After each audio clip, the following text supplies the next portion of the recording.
Hey everyone, and welcome back for another deep dive with us. So today we're looking at a question that a lot of you have been asking about. Are women better negotiators? Ooh, that's a good one. It is a good one. You sent over this article from the Negotiation Skills Academy called Are Women Better Negotiators? A research-based study. So we're going to kind of break that down Sounds good. and see what the research says. Yeah, it's interesting because there's so many stereotypes around gender and negotiation Right. that don't necessarily always line up with reality. Yeah, and it's like there's almost like two kind of competing narratives, right? Uh-huh. You have this idea of like women being really good at like haggling like at a flea market. Right. But then when it comes to like the big business deals, the really high stakes negotiations, Yeah. it's almost like that's portrayed as like a man's world. Yeah, absolutely. And I think those portrayals, even when they're sometimes played for laughs, do reflect some deeply ingrained societal expectations. For a long time, women were often relegated to managing the household budget. So the stereotype was that they were good at negotiating for like everyday needs, but men were more often seen in those formal business and political roles. And that fueled the idea that they were the masters of high stakes negotiation. Right. And it's so interesting because even in movies, like you see both sides of it. Like you have a movie like Erin Brockovich, Oh, yeah. where she's like amazing at fighting for what she believes in, and The Devil Wears Prada. Huh. Like Meryl Streep is like this ultimate power player in the fashion world. Yeah. So clearly, it's not like women are shying away from tough negotiations. Yeah, I think those are great examples of how pop culture can sometimes challenge those stereotypes, even if unintentionally. Right. And as more and more women have entered the workforce and risen to leadership positions, they've brought their own styles and approaches to negotiation, which has really started to shift the landscape. Right. Okay, well, let's get into some of the research then, because the article that you sent mentions a bunch of different studies that are kind of looking into whether there really are differences in how men and women approach negotiation. Yeah, and one of the most intriguing areas of research is around avoiding impasse, especially when you don't have a lot of alternatives. One study by Anima Rebecca Ponce de Leon and Ashley Shelby Rosette found that women actually tend to excel in these scenarios. Interesting. So, like, when the stakes are high Mhm. and there's not a lot of wiggle room, they're good at, like, coming to a solution. Well, the study suggests Mhm. that women tend to be less aggressive in their opening offers, Go- which might seem counterintuitive, Mhm. but it actually led to higher agreement rates Interesting. in these specific situations. So it's not about, like, coming in with a really hard line. It's more about, like, finding common ground.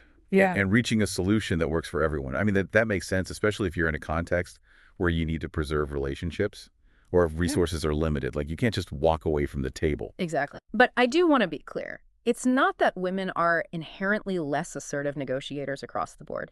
It really depends on the context. Another researcher, Yuri Nizi from the University of California, San Diego, found that when you put people in more structured, collaborative environments that require a lot of cooperative behavior, women actually outperform men in those settings. Oh, interesting. So if it's like an environment that really emphasizes teamwork Uh-huh. and like that win-win mentality, that's where women really thrive. Right, but Gneezy's research also found kind of a flip side to that. In more competitive, ambiguous situations, where individual assertiveness is rewarded, men tended to perform better. So again, it's like Yeah. it's not that one is better than the other. It's that different contexts call for different approaches Yeah. and different people excel in different environments. I think that's a key takeaway. It's not about saying one way is always better. It's about understanding the nuances and Yeah. adapting your negotiation style to the Yeah. situation at hand. Right. So we talked about how context matters. And we've kind of touched on some strengths that women seem to bring to negotiation. The article goes into a few of these strengths in detail. One of them is empathy and active listening. I mean, those are good communication skills in general, right? They are. But when you apply them specifically to negotiation, they can be incredibly powerful tools. What's fascinating is that those skills, empathy and active listening, enable women to really understand the other party's perspective. And I'm not just talking about what they're saying explicitly, but also their underlying interests, needs, and motivations. So it's about like reading between the lines and going beyond just the surface level to like really get to the heart of what the other side wants. Exactly. And that deeper understanding can lead to more creative, more mutually beneficial solutions. It's about finding that sweet spot where everyone feels like they're getting something that they value. Makes a lot of sense. Yeah. I'm also curious about another strength that they highlight, which is sensitivity to nonverbal cues. I feel like this is something that people often underestimate in negotiation. It's absolutely crucial. Think about it. We communicate so much through our body language, our facial expressions, even subtle shifts in our tone of voice.